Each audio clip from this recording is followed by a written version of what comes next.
principal da minha fala aqui no Grande Expediente, eu quero dizer que quem tem um pouco de memória da recente história da saúde em Sergipe deve lembrar que, na busca de fazer a justificativa para melhorar o serviço de saúde, já se terceirizaram os serviços de contratação de médicos através da SOMES. Alguém lembra disso? Já houve isso.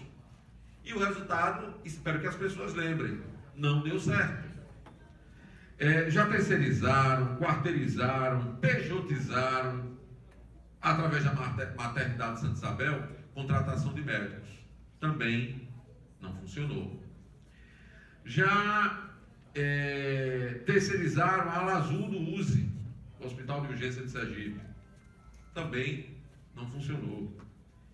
Criaram a Fundação Hospitalar de Saúde. Nós todos acompanhamos o que foi o resultado daquilo. E agora estão falando em cogestão para o SAMU. Eu quero dizer que os médicos, que os trabalhadores da área de saúde, eles reivindicam que precisam ser ouvidos, porque eles fazem efetivamente esse serviço. Eles querem mais investimento, valorização, e querem que os médicos sejam atraídos e fixados na carreira através de bons salários, com garantia do piso salarial, com a garantia de uma carreira e de um estatuto que sejam atrativos para a carreira de saúde. Não é com iniciativas mirabolantes, produzidas em gabinetes, fora da realidade, que se resolvem as questões da saúde. Cogestão é mais um nome, mas o problema é velho. Essa coisa de anunciar muita novidade, novo, que é só na aparência, mas na essência é a reprodução do velho modelo, isso não resolve, nem na macropolítica, nem na micropolítica. Bom, mas eu vou agora entrar no tema que me traz aqui no Grande Expediente, que é a fala do governador na tarde de ontem. Evidentemente, não podemos iniciar um ano, depois de uma tragédia que nós assistimos aqui na finalização do ano passado. Eu digo tragédia do ponto de vista dos interesses dos servidores e, por que não dizer, do povo de Sergipe. Não poderia começar analisando a fala do governador na tarde de ontem. Não poderia deixar isso de fora da minha fala inaugural aqui nesta manhã. E eu queria destacar, não vou ter tempo de fazer uma análise mais profunda, mas destacar 3 elementos que acho fundamentais na fala do governador. O primeiro deles é entender como é que a gente, no espaço de um ano, viaja do pessimismo da falência ao otimismo das grandes transformações.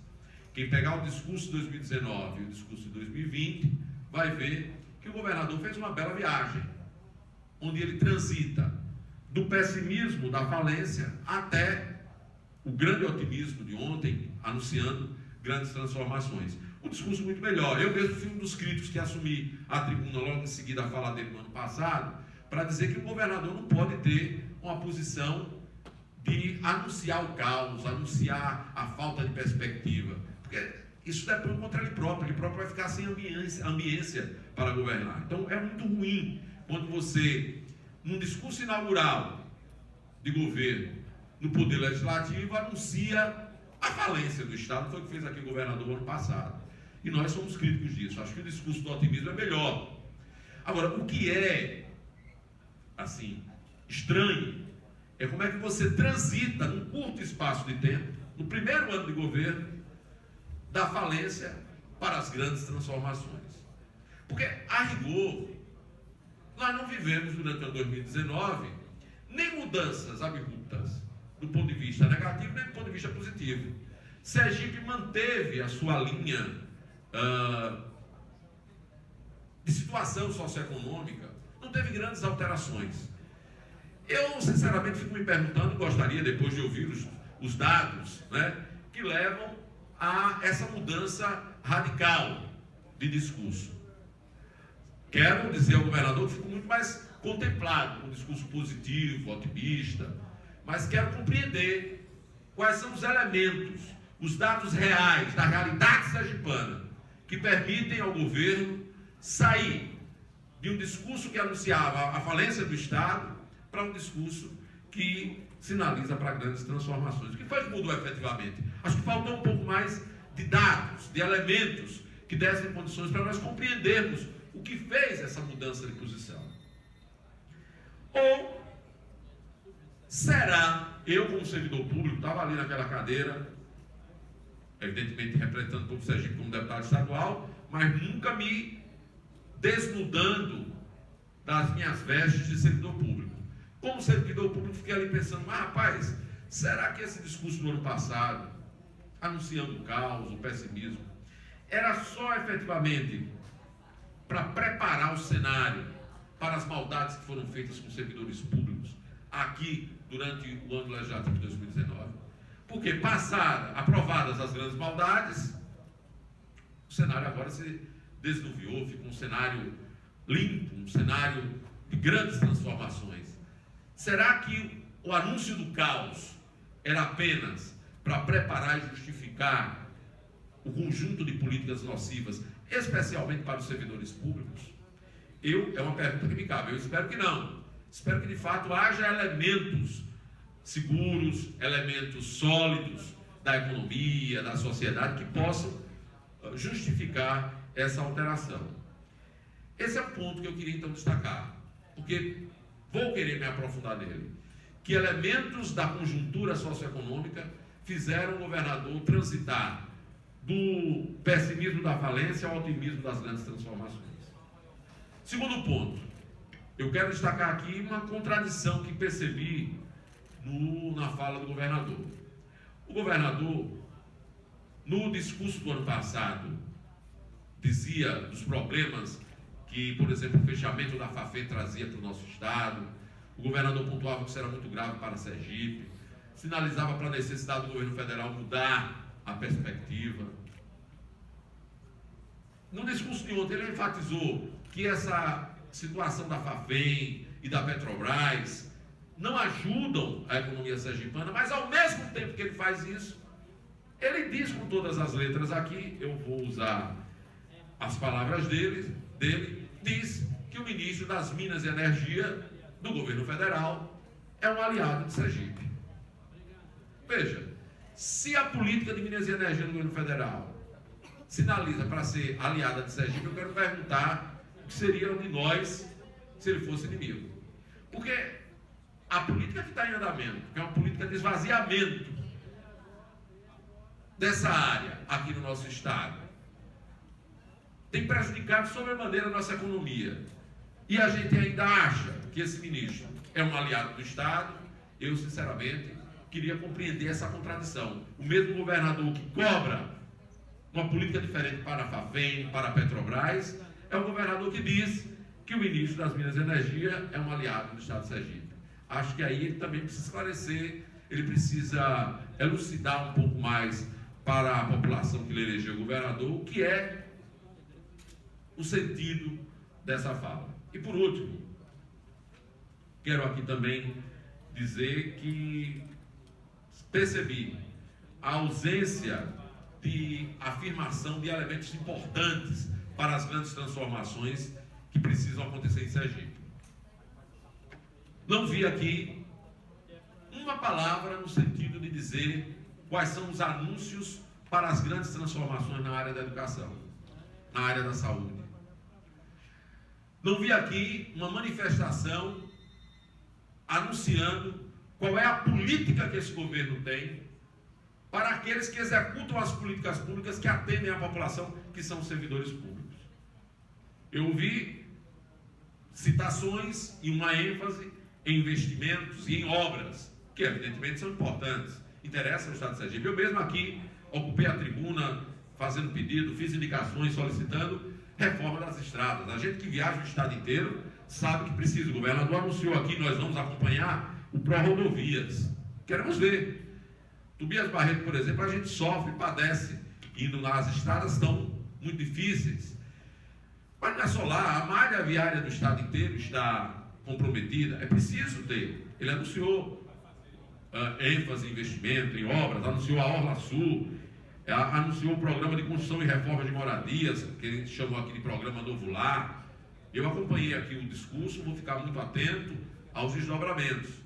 Agora, faltou anunciar que tratamento vai dar àquelas políticas que atendem a população, sobretudo a população mais necessitada, que é a política de saúde, que é a política de assistência, que é a política de educação. Como é que ele pretende enfrentar o esvaziamento de investimentos de recursos promovido pelo governo federal, com contingenciamentos nessa área? Como é que ele pretende avançar aqui no estado de Sergipe? Essa é uma falha, uma falta que nós percebemos. E eu vou continuar buscando essas informações, cobrando daqui da tribuna, porque acho que elas são importantes. Entendo que o momento é um momento para que nós consigamos entender a realidade, compreender a realidade de Sergipe e canalizar esforços, todos nós, para que as coisas melhorem. Nisto, o discurso do governador ajuda. Saiu daquele pessimismo característico das suas falas em 2019 e vai para um discurso otimista. Mas o otimismo só se concretiza com políticas efetivas. E eu quero concluir, presidente, dizendo o seguinte: vejam, o discurso pessimista do ano passado, de fato, não se concretizou. A receita corrente líquida do estado de Sergipe cresceu, ano passado, 9,25%. Vou repetir. Crescimento da receita corrente líquida do governo do estado, 9,25%. Saiu de 7,3 bilhões em 2018 para 8 bilhões em 2019. A despesa de pessoal, veja que coisa estranha. Nós estamos há mais de 5 anos sem reajuste salarial e a despesa de pessoal de 2018 para 2019 cresceu 7,69%. É outra coisa que precisa ficar elucidada pelo governo. Porque ninguém me diga que isso é crescimento vegetativo de folha. A gente que acompanha gastos com o pessoal, eu sou, como todo mundo sabe, oriundo do movimento sindical. E acompanho estudos, análises de despesa com o pessoal. Nós sabemos que o crescimento vegetativo da folha é algo que eles próprios já concretizaram, caracterizaram algo em torno ali de 1% ao ano. Mas nós tivemos um crescimento de 7,69% no quesito despesa de pessoal. É preciso dizer como é que é isso. O setor público não teve reajuste. Há 5 anos que a folha não cresce, do ponto de vista de reajuste. Como é que se dá esse crescimento? O governo diz que tem enxugado as despesas com cargos comissionados. Então, a pergunta é, para onde está indo esse crescimento de despesa com o pessoal? Porque não está chegando no bolso do servidor. Para onde está indo? Então, eu queria, com essas palavras, senhor presidente, dizer que o discurso de ontem é um discurso que precisa ser melhor elucidado para todo o povo, as informações precisam chegar melhor, algumas delas vão procurar questionar através de requerimentos, através de diálogo com o próprio líder do governo, com secretários do governo que têm dialogado, sempre que são instados, para que a gente consiga entender melhor. Mas eu, sinceramente, aqui quero aproveitar para concluir o meu discurso dizendo: espero que os anúncios positivos, otimistas do governador, ele tem um momento da fala dele que ele diz que